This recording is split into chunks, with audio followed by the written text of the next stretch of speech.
The funeral home lobby smelled like burnt coffee and white lilies, the kind of smell that tries to be respectful and fails completely. My parents stood beside the memorial photo like courtroom statues. My brother stood between them, dry-eyed, rehearsed like he'd practiced this moment. When I reached for a paper cup, my father slid a sealed envelope into my hand. "Sign acknowledgment," he whispered. "Not now, just soon." The room didn't feel like a wake anymore. It felt like a verdict chamber. I held that envelope between my fingers and felt the weight of something heavier than paper. Around me, relatives hugged and cried. Someone talked about Aunt Marie's garden. Someone else mentioned her recipes. But all I could feel was that envelope burning against my palm. My mother glanced at me once, then looked away quickly. My brother kept his eyes on the guest book, signing his name with slow, careful strokes. Everything felt rehearsed. Everything felt wrong. I slipped the envelope into my purse without opening it and walked back toward the coffee urn with legs that barely held me.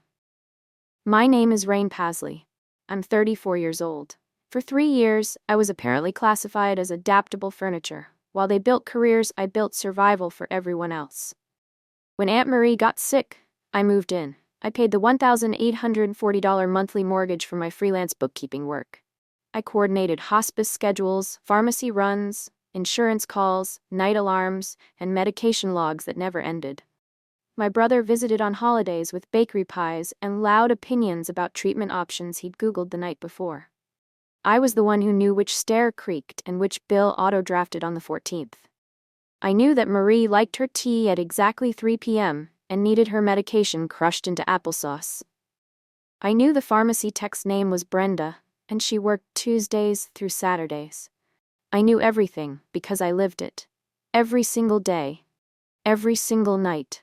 Every single alarm that went off at 2 a.m. when Marie needed help. My brother knew the address and how to order flowers online.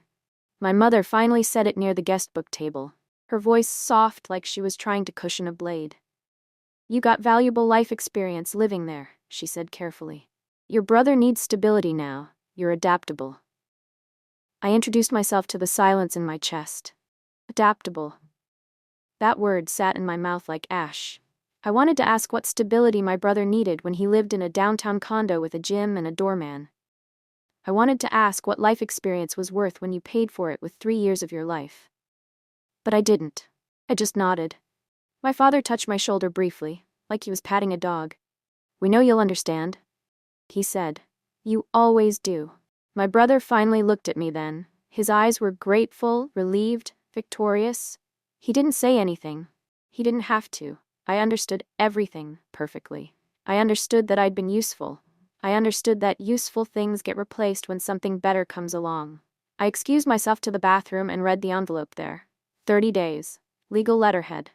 Filed that morning, hours before we buried Aunt Marie. I stared at the paper until the words blurred. Eviction notice. Vacate premises. Signed by my father. Notarized. Official. They'd planned this. While I was arranging funeral flowers and writing the obituary, they were filing paperwork.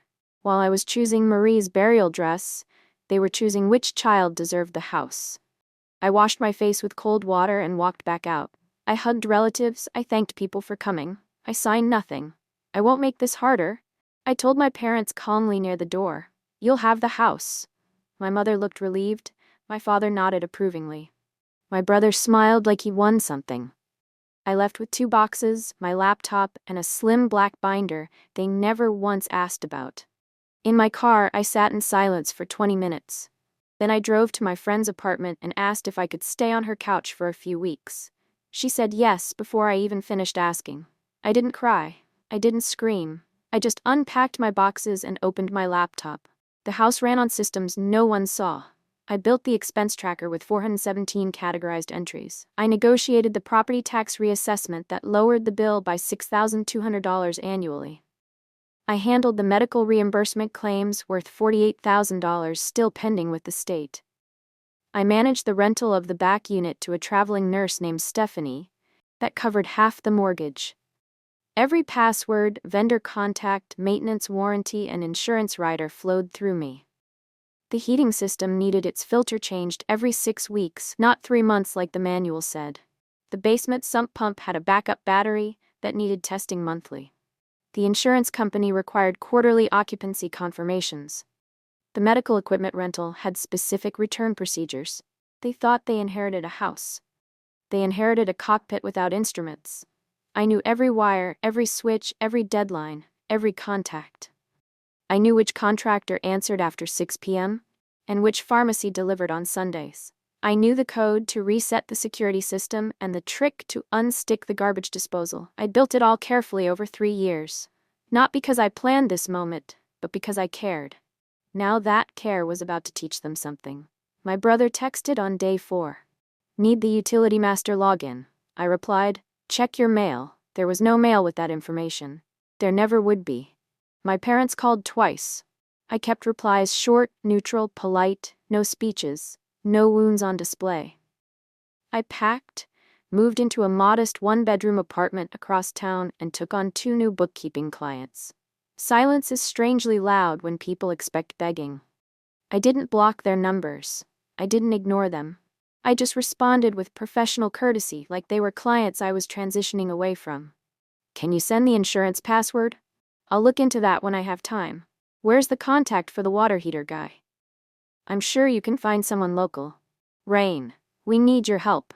I'm quite busy with work. Best of luck." Each message I sent was calm and brief. Each message drove them a little more crazy.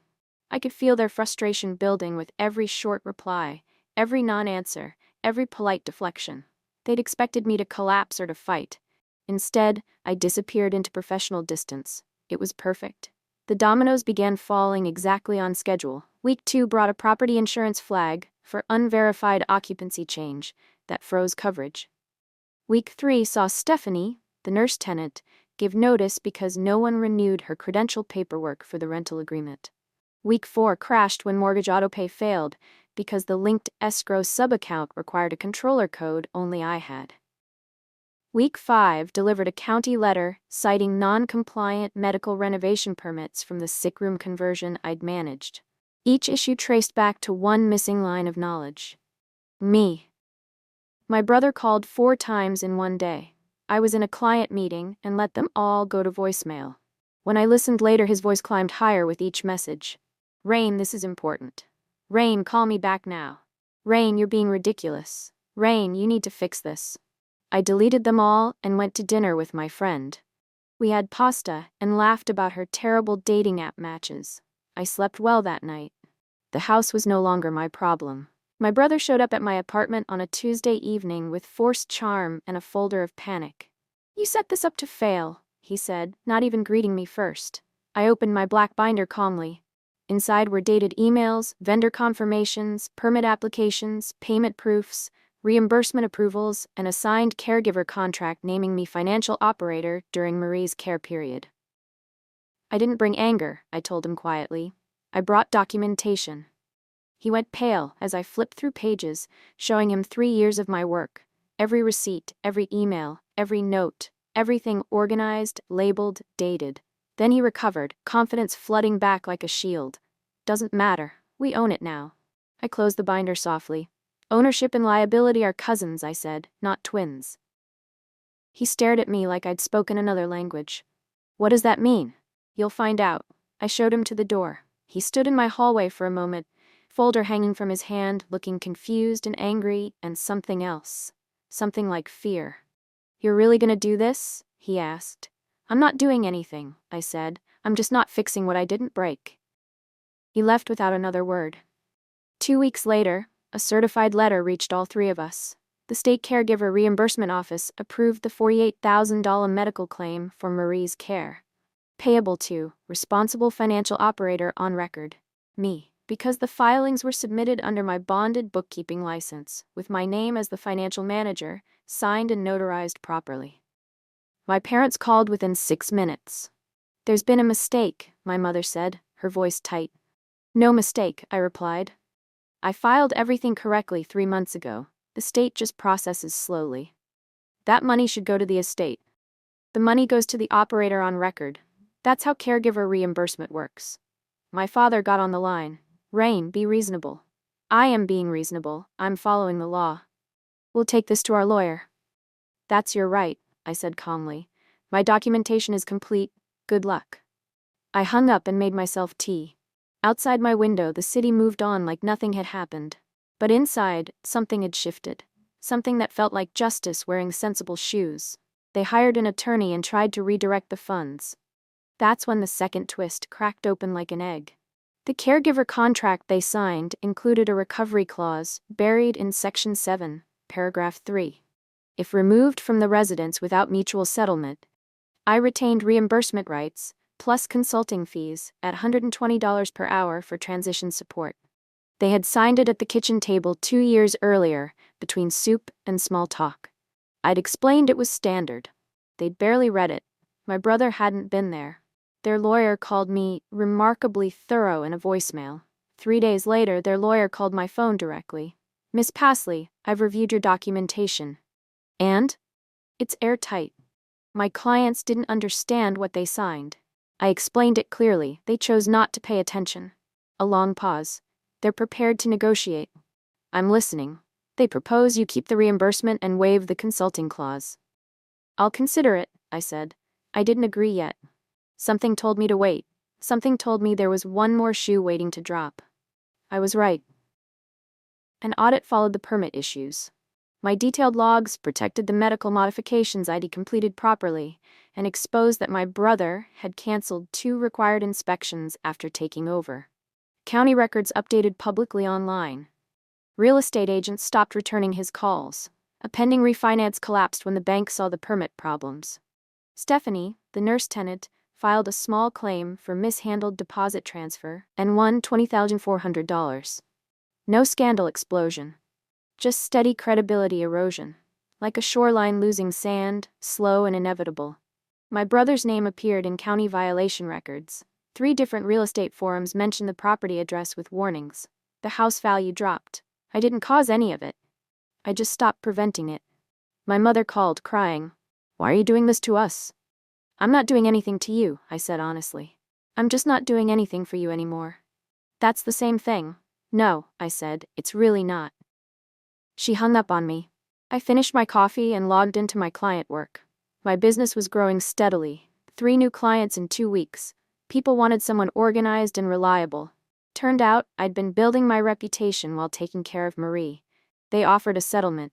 Keep the reimbursement. Waive the consulting clause. Walk away clean. I agreed in principle. Then twist 3 surfaced like a submarine. The tax reassessment I'd secured required annual continuity filing. Miss it once and the property tax resets retroactively, adding $6,200 to the bill immediately. Deadline, 3 days away. Only the original filer could renew without penalty review. Me.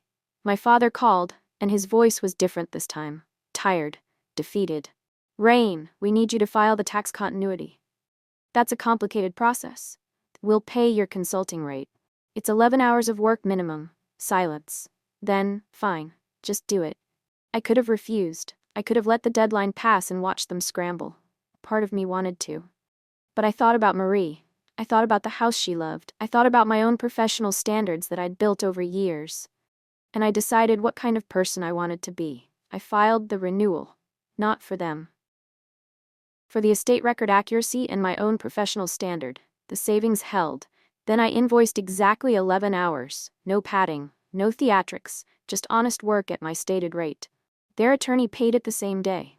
My parents asked why I helped at all after everything. "Because competence is not revenge," I said carefully. "It's identity." My mother cried again. "We didn't mean to hurt you." "Yes, you did," I said, not angry, just honest. "You just didn't think it would cost you anything." My father cleared his throat. "We made mistakes." "You made choices," I corrected. "Choices have consequences." We never spoke again after that call. They didn't invite me to Thanksgiving. I didn't reach out at Christmas. The space between us filled with silence that felt more honest than years of conversation had been. I didn't hate them. I just didn't need them anymore. And that felt better than revenge ever could. Months later, one of the auditors from the county referred 3 new business clients to me. Then 5 more. My practice doubled. I hired an assistant named Kira. Then I hired another assistant named Troy. I did not get the house. I got a firm, stability, and sleep that didn't require apology. My brother got the property and sold it 9 months later under market value, desperate to escape the paperwork maze he couldn't navigate. I saw the listing online. The house looked tired in the photos. The garden Marie loved was overgrown. The paint was chipping near the windows. It hurt to see it like that. But it wasn't my hurt to carry anymore. I closed the laptop and went to dinner with Kira and Troy. We celebrated landing a corporate client. We laughed about Troy's terrible karaoke skills. We made plans for the business. I drove home to my small apartment and felt something I hadn't felt in years. Peace. The kind that doesn't come from winning. The kind that comes from knowing exactly who you are. At the house closing, my father tried to say we all won something. I shook his hand politely, professionally, like he was any other person I barely knew. You kept the building, I said quietly. I kept the blueprint. He looked confused, but I didn't explain. Some lessons can't be taught, only learned through loss. I walked to my car and drove away without looking back. That evening, I updated my business website. Under my bio, I added one line, specializing in caregiver financial management and estate documentation. Within a week, 2 new clients contacted me. Both were caring for aging parents. Both needed someone who understood the systems, the paperwork, the invisible work that nobody sees until it's gone. I met with them both. I explained everything clearly. I documented everything carefully. I helped them build something that couldn't be taken away. Because I'd learned something those 3 years taught me. Records remember what people rewrite.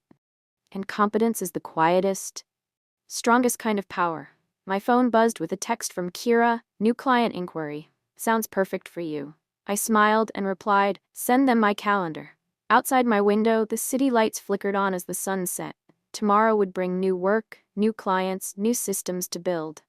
But tonight, I sat with my tea and my peace, and the knowledge that I'd built something real from something that tried to break me.